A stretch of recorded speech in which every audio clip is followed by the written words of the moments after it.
Have you ever looked at someone and thought, they don't seem to work nearly as hard as I do, yet they have so much more to show for it?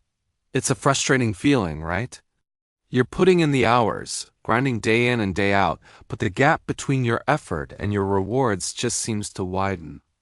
Today, we're going to talk about why that happens and, more importantly, what you can do about it. This isn't about shaming anyone. It's about understanding the game so you can start playing it differently. Let me tell you about a friend of mine. Let's call him Alex. Alex was the hardest worker I knew. He was the first one in the office and the last one to leave. He'd take on extra projects, work weekends, and pour every ounce of his energy into his job as a graphic designer. He was good at it, really good. His bosses loved him, and he got consistent small raises every year.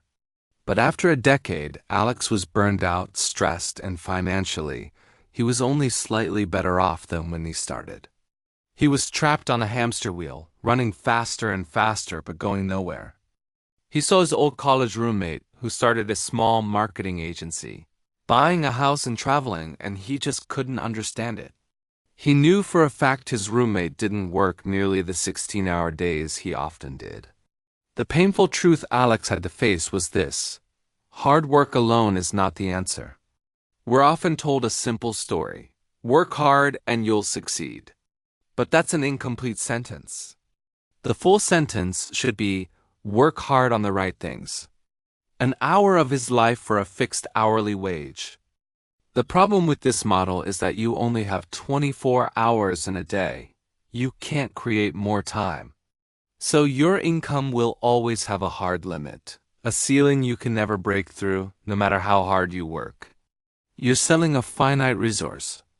Millionaires, on the other hand, understand that their time is their most valuable asset, and they don't sell it cheaply. Instead of just working hard, they focus on working smart. This means they build systems that work for them, even when they're not physically present. Think about it like this. Alex was digging a well with a shovel. He could dig faster and longer than anyone else, but he was still just one man with one shovel. His successful roommate, on the other hand, spent his initial time and energy building a machine, a water pump. Once the pump was built, it could draw water continuously, day and night, with minimal effort from him. That pump is what we call leverage. It's the secret ingredient. Leverage allows you to multiply your effort. There are a few key types of leverage that financially successful people use. The first one is leveraging other people's time. This isn't about exploiting people, it's about building a team. The owner of a successful coffee shop isn't personally making every single cup of coffee. They hired baristas, a manager, and maybe an accountant. The owner's job shifts from making coffee to improving the system, finding new locations, or creating new products. They are working on the business, not just in the business. The second form of leverage is technology, or as some call it, code. This is bigger than ever before. Think about the creator of a popular app. They write the code once, or hire someone to do it, and that single piece of work can be sold to millions of people around the world, 24/7s, with almost zero extra effort per sale. An online course creator records the videos once, and thousands of students can buy and learn from them for years to come. This is a powerful form of leverage because it's scalable. You're not limited by physical presence or the number of people you can manage. You build it once and it works for you indefinitely. The third type of leverage is capital or money. This is the old saying, you need money to make money. While that can be true, it's not the whole story. But once you have some savings, you can use it to create more income. This could be investing in the stock market, buying a rental property, or funding a new business venture. Your money starts working for you, generating more money in the form of dividends, rent, or profits. This is how wealth truly compounds over time. So, how do you, like my friend Alex, get off the hamster wheel and start building your own pump? It feels impossible when you're already exhausted from your day job. The key is to start small and shift your mindset. You don't have to quit your job tomorrow. Instead, You need to start dedicating a small portion of your time and energy to building an asset, something that can generate income independently of your direct time. First, let's talk about a realistic plan. The first step is awareness. You've already taken it by watching this video. You now understand that trading all your time for money is a trap. The next step is to identify your leverage.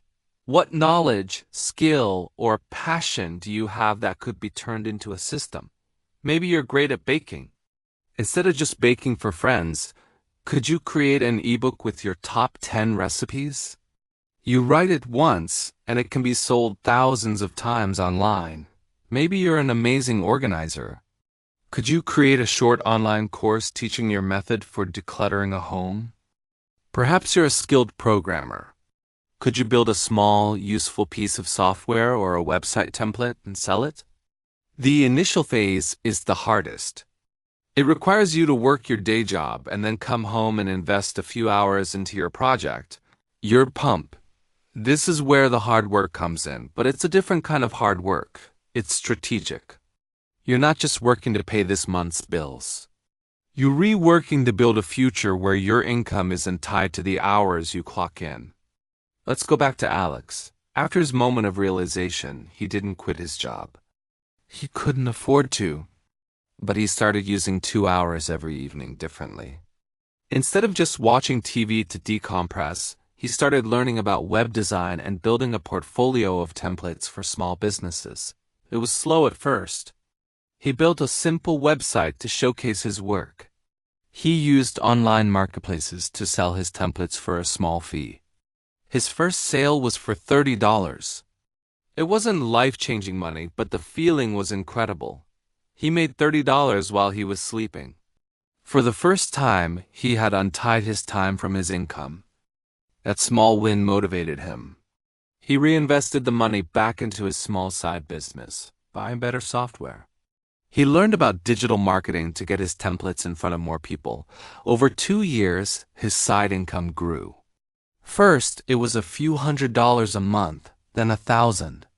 It wasn't a get-rich-quick scheme. It was a slow, steady build. Eventually, his income from his templates started to rival his salary. He then had a choice. He could quit his job and go full-time on his business, or he could use his new income stream to live more comfortably and invest. The point of this story is that the path from employee to system builder is a journey. It starts with a mindset shift. Stop thinking, how can I work more hours to earn more? And start asking, how can I build a system that earns for me? Here are 3 practical things you can do right now. 1. Identify a skill you have that others find valuable. Don't overthink it. It could be anything from playing the guitar to being good at Excel spreadsheets. 2. Research how you can package that skill into a product or a service that doesn't require your direct time for every sale. Can it be a guide, a template, a pre-recorded class? Start with the simplest version possible. 3. Dedicate 5 hours a week to building it. Just 5. Treat it like an important appointment you can't miss. Consistency is far more important than intensity. Building your first small stream of leveraged income is the hardest but most crucial step. It proves the concept to yourself and gives you the fuel to keep going. It's not about being lazy. It's about being strategic. The world's most successful people are often incredibly hard workers, but they direct that work toward building and refining systems. They build the well, then they build the pump, then they build a network of pipes to deliver the water. You're working hard already. All you need to do is redirect some of that incredible work ethic from just digging with a shovel to designing the pump. It's a marathon, not a sprint, but it's a race you can win. Thank you for spending your valuable time with me today. I hope this gave you a new perspective. If it did, please consider liking this video and subscribing for more content to help you on your journey. See you in the next one.